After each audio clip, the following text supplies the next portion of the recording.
নমস্কার বন্ধুরা, আজকে নিয়ে এসেছি ভেন্ডির দুর্দান্ত স্বাদের নিরামিষ একটি রেসিপি। এই রেসিপিটি বানিয়ে দেখুন, দুর্দান্ত লাগে খেতে, ভাত রুটির সঙ্গে অসাধারণ লাগে। এইভাবে ভেন্ডির নিরামিষ বানিয়ে অফিসের লাঞ্চ বক্সেও দিতে পারেন, খুবই টেস্টি হয়। তো চলুন ঝটপট করে দেখে নেওয়া যাক কী করে বানিয়েছি। প্রথমেই এখানে আমি 300 গ্রাম ভেন্ডি নিয়েছি। তো ভেন্ডিটাকে খুব ভালো করে ধুয়ে নিয়েছি। আর এই রেসিপির জন্য জালি ভেন্ডি নেবেন, বুড়ো ভেন্ডি নিলে তাহলে কিন্তু খেতে বেশি ভালো হবে না। আর এদিকে একটা নিয়েছি কড়াইতে দিয়ে দিয়েছি জলটাকে গরম করে নিতে হবে। এইভাবে যখন জলটা গরম হয়ে উঠবে তখন এখানে দিয়ে দিতে হবে কেটে রাখা ভেন্ডিগুলো। আর ঠান্ডা জলে দেওয়া যাবে না, গরম জলেই দিতে হবে। এখন জলটা ফুটে ওঠার অপেক্ষা করতে হবে। তো দেখুন জলটা ফুটতে শুরু করে দিয়েছে।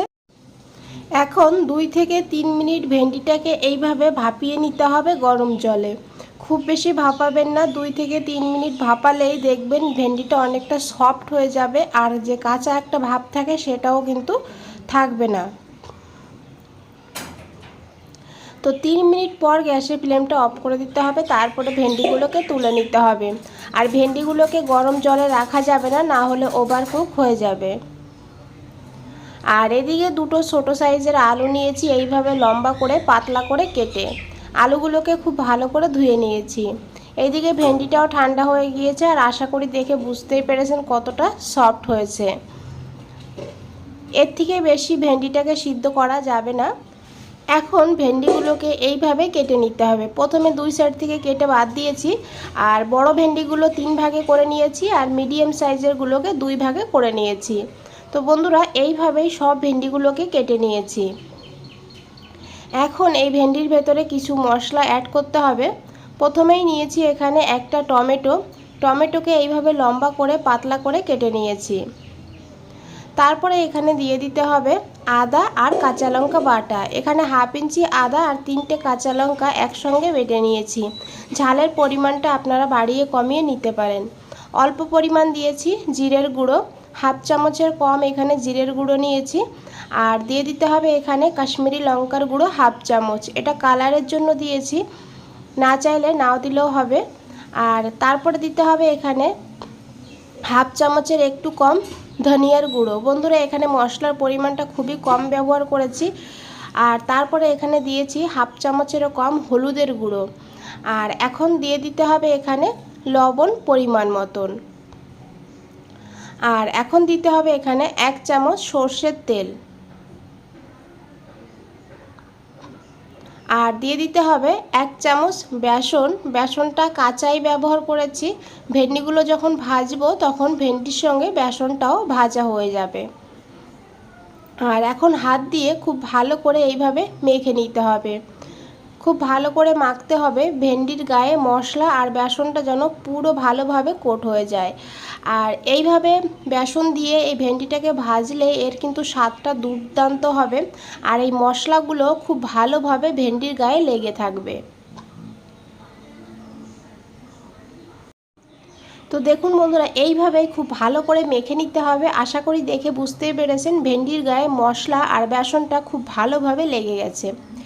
এখন ভেন্ডিটাকে এইভাবে 5 মিনিটের জন্য রেস্টে রাখতে হবে। এইদিকে একটা কড়াইতে নিয়েছি সর্ষের তেল 2 চামচ, আর দিয়ে দিয়েছি এখানে একটা শুকনো লঙ্কা, আর দিয়ে দিতে হবে এখানে 1/2 চামচ মৌরি। একটু ভেজে নিতে হবে মশলাটাকে।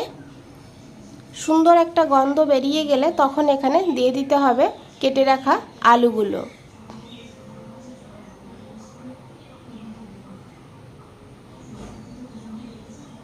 আর এখন আলুটা খুব ভালো করে একটু মিশিয়ে নিতে হবে তেলের সঙ্গে। আর এখন এখানে দিতে হবে অল্প করে লবণ, কারণ আমরা লবণটা আগেও দিয়েছি, তো লবণটা বুঝেই এখানে দিতে হবে। আর দিয়ে দিতে হবে অল্প করে একটু হলুদের গুঁড়ো। আর এখন খুব ভালো করে মিশিয়ে নিতে হবে।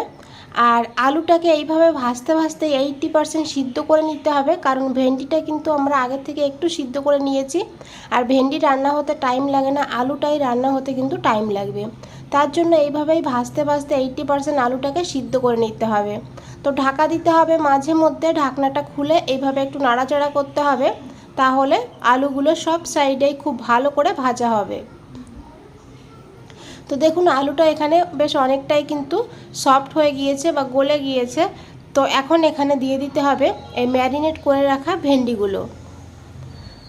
আর এখন হাই ফ্লেমে এই ভেন্ডিটাকে 2 মিনিট ভাজতে হবে। হাই ফ্লেমে ভাজলে তাহলে এই মশলাগুলো আর বেসনটা খুব ভালোভাবে ভাজা হয়ে যাবে।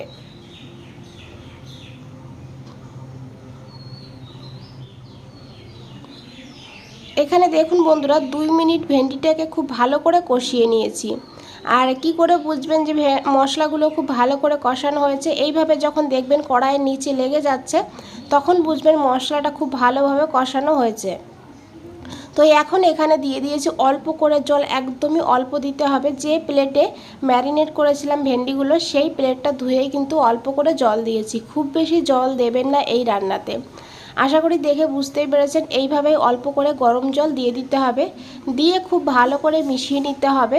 আর জলটা না দিলে তাহলে কিন্তু নিচে লেগে যাবে, আর যে প্লেটে মশলাটা আছে সেই মশলাটাও কিন্তু ওয়েস্ট হয়ে যাবে। তো এইভাবে অল্প করে আমি জল দিয়ে ভালো করে মিশিয়ে নিয়েছি। আর এদিকে দেখুন নিয়েছি আমি 2 চামচ চীনা বাদাম। বাদামটাকে হালকা ভেজে নেব। তো যখন দেখবেন হালকা কালার চেঞ্জ হচ্ছে বাদামটাকে, তখন কিন্তু বাদামটাকে তুলে নিতে হবে। তো দেখুন বন্ধুরা বাদামটা ভাজা হয়ে গিয়েছে। এখন এই বাদামটাকে তুলে নিতে হবে। তুলে খোসাটা ছাড়িয়ে ছোট ছোট করে ভেঙে নিয়েছি। তো এদিকে ভেন্ডিটাও বেশ ভালোভাবে মিশিয়ে নেওয়ার পর দিয়ে দিয়েছি 2টো কাঁচা লঙ্কা আর ভেঙে গুঁড়িয়ে রাখা বাদামগুলো। দেখুন এইভাবে কিন্তু আমি খোসাটা ছাড়িয়ে ছোট ছোট করে বাদামটাকে ভেঙে নিয়েছি। তো বাদামটাকে দিয়ে দিয়েছি, এখন খুব ভালো করে মিশিয়ে নিয়েছি। যেহেতু নিরামিষ রান্না, এইভাবে একটু বাদাম দিয়ে দেবেন, খেতে কিন্তু দুর্দান্ত হবে। তো ঢাকা দিয়ে লো ফ্লেমে 5 মিনিট রান্না করে নিয়েছিলাম। 5 মিনিট পর ঢাকনাটা খুলে নিয়েছি। দেখুন কতটা লোভনীয় লাগছে বন্ধুরা। আর এখানে কিন্তু আলু আর ভেন্ডিটা খুব ভালোভাবে গলে গিয়েছে। এখন এখানে দিয়ে দেবো অল্প করে গরম মশলার গুঁড়ো, আর দিয়ে দেবো এখানে 2 চামচ মতন লেবুর রস। লেবুর রসটা দেবেন এখানে, তাহলে কিন্তু খেতে চটপটা হবে, দুর্দান্ত একটা টেস্ট আসবে। লেবুর রসটা দেওয়ার পর খুব ভালো করে মিশিয়ে নিতে হবে, যাতে লেবুর রসটা সব জায়গায় খুব ভালোভাবে মিশে যায়। বন্ধুরা রেসিপিটা ভালো লাগলে অবশ্যই একটা লাইক দিয়ে দেবেন। আর নতুন বন্ধুদের বলছি, চ্যানেলটা এখনও সাবস্ক্রাইব করে না রাখলে চ্যানেলটা সাবস্ক্রাইব করে পাশে থাকুন, আর নিচে বেল আইকনটা আছে প্রেস করে রাখুন। যখন নতুন কোনো রেসিপি দেবো সবার আগে আপনাদের কাছেই পৌঁছে যাবে। তো দেখুন বন্ধুরা ভেন্ডিগুলো কিন্তু খুব ভালোভাবে গলে গিয়েছে, এখানে আমি একটু দেখিয়ে দিলাম। তারপরে দিয়ে দিয়েছি কয়েক দানা চিনি। চিনিটা দিয়ে খুব ভালো করে মিশিয়ে নিয়েছি। আর এখন ঢাকা দিয়ে 30 সেকেন্ড মতন রেখে দেবো, তারপরে গ্যাসের ফ্লেমটা অফ করে দেবো। আর এখন ঢাকনাটা খুলে নিয়েছি 30 সেকেন্ড পর। ভেন্ডিটা কিন্তু একদম রেডি। আর এটা কিন্তু দুর্দান্ত হয় খেতে, বানিয়ে দেখুন, রুটির সঙ্গে তো জাস্ট অসাধারণ লাগে। তো বন্ধুরা আজ তাহলে এই পর্যন্তই, ফিরে আসছি নতুন কোনো রেসিপি নিয়ে। ভালো থাকবেন, সুস্থ থাকবেন। ধন্যবাদ আপনাদের সবাইকে।